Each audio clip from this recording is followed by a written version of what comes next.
Le métier d'enquêteur privé reste souvent méconnu entre réalité du terrain et cadre légal strict.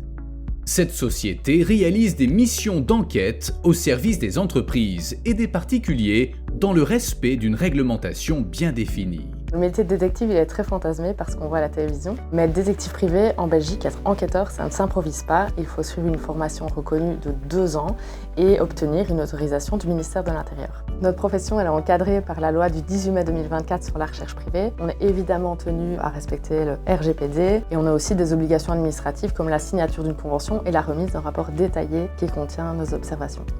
Pour les entreprises, on travaille principalement autour des certificats de complaisance, de vol, de fraude, de vérification d'emploi du temps, de la concurrence déloyale ou encore du détournement de clientèle. Pour les particuliers, c'est plus au niveau familial, donc plus pour la réclamation de la garde d'enfants ou de pension alimentaire.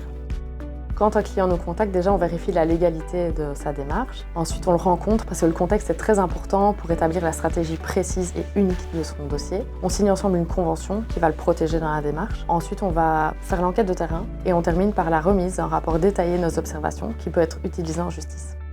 Souvent, les entreprises nous voient comme la dernière solution à leurs problèmes, ce qui complexifie généralement nos missions. Pourquoi ? Parce qu'il y a souvent des caractères d'urgence. Si ils faisaient appel à nous plus tôt, on pourrait adapter une stratégie qui est plus porteuse et bien sûr, ne pas travailler dans l'urgence, ça permet aussi d'arriver à un résultat plus probant. Ça nous permet aussi, par la même occasion, d'avoir une collaboration beaucoup plus étroite avec les avocats de nos clients, bien sûr, et d'être toujours dans un bon timing pour les délais judiciaires, puisqu'il y a des dates d'audience qu'on ne sait pas généralement faire changer, donc ça nous permet d'être beaucoup plus à l'aise pour un meilleur résultat.